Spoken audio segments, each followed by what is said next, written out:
So today we're going to talk about anger. Anger has destroyed relationship, work environment. One, it's either being expressed wrongly or it is not being expressed, it is being suppressed, and it seems like just people are not able to handle. We are supposed to live our lives in control.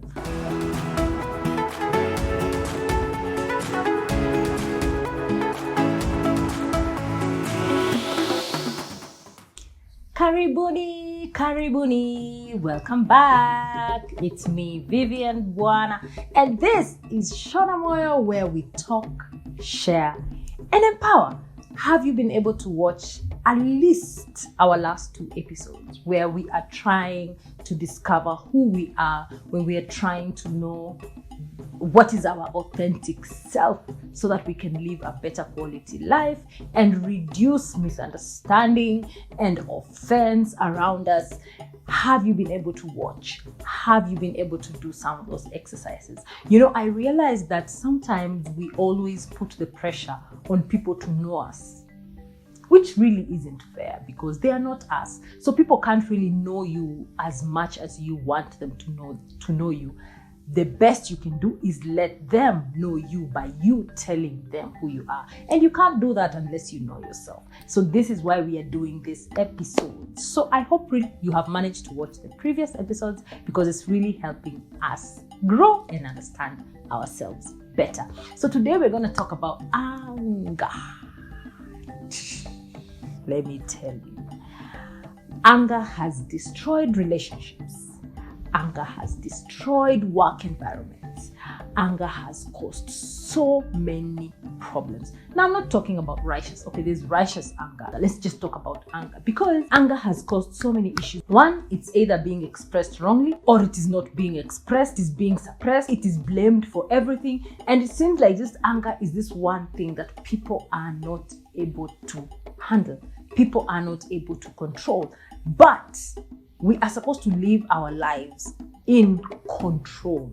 We need to be able to control our emotions. We need to be able to control our feelings. And anger just all the time seems to be out of the way. And why is it like that? Why is anger such a big deal? Why is anger causing so many issues in families, in workplaces, in relationships?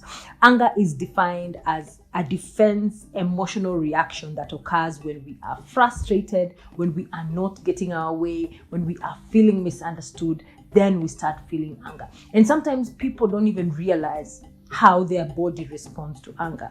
Sometimes it feels like a thing that is rising up within you and then it just gets here.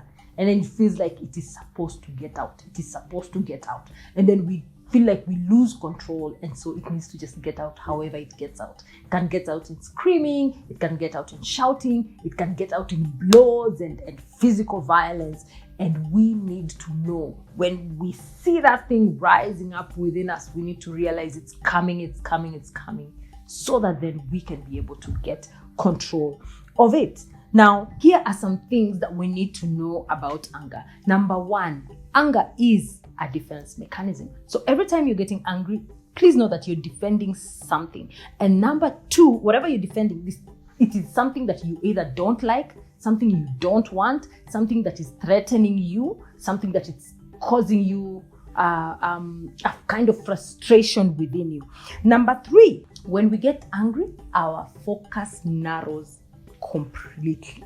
Our focus completely narrows down and our priorities kind of just go low.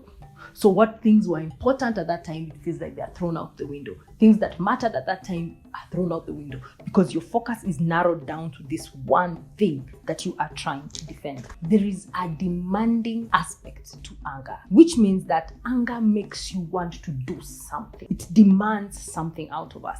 It causes us to want to do something. And the other thing is that there are physical reactions. Remember I talked about the arousal thing that happens. You just feel like something is rising within you and it feels like this ball of energy that just needs to be released. Now, this is what we need to know about anger.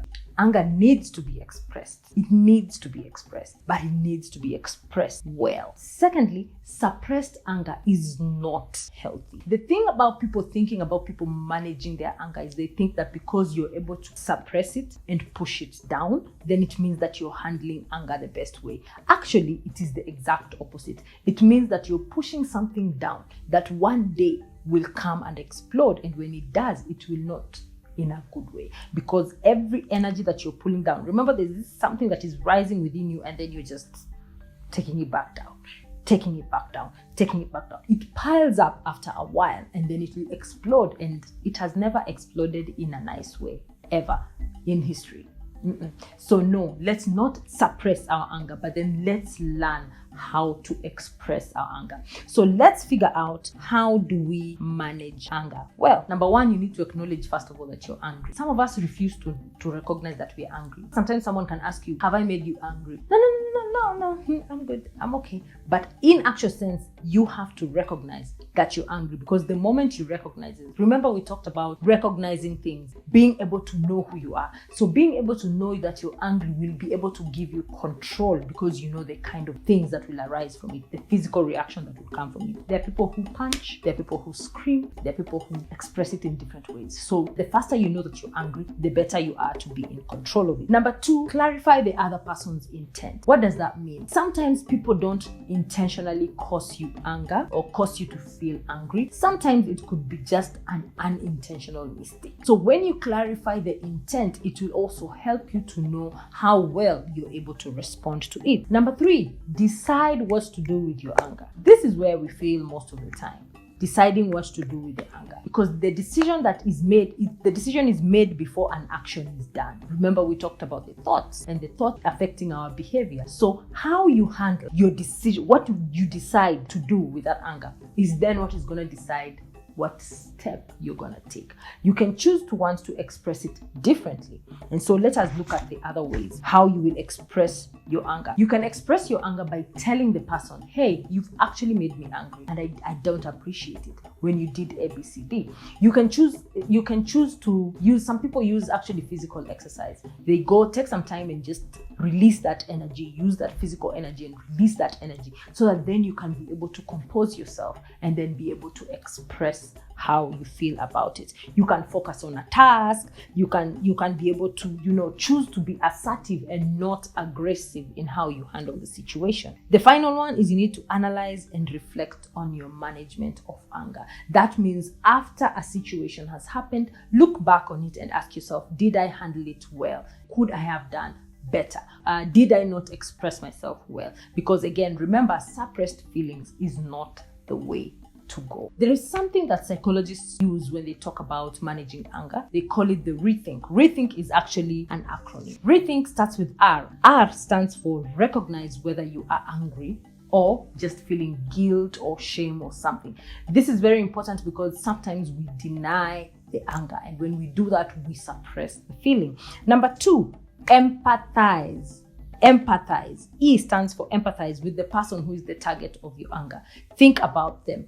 How are they feeling? What could have caused them to talk the way they did? Was it to provoke you, or was it not? Or is it just an accident? Number three, think about the situation. T stands for think. Think about the situation. Focus on the situation. Number four, hear and listen what the other person is saying. Listen to them. Listen. Sometimes people say something, but they mean something completely different.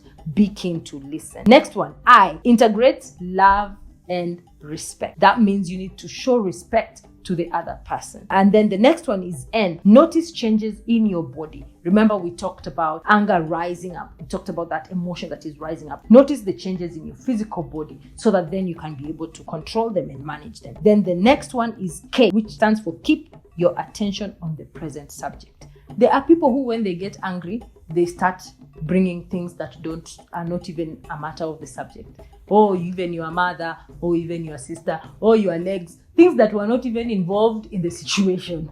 Please, let's not do that. If you're gonna be angry and try and express your anger, please focus on the matter at hand. Don't bring in past things. Don't bring in things that are not even associated. My God, like, Where sometimes you read comment sections when people are angry and you're just like, where did that come from? Where did it come from? So this would be the best way for us to be able to handle anger. Now listen, suppressed anger, it does not mean you have conquered anger. Suppressed anger means that you're actually failing at expressing yourself, and it becomes poisonous to you. See you next week when we talk about another method that can help us understand ourselves better.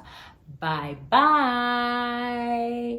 Subscribe, follow, like, share. Thanks.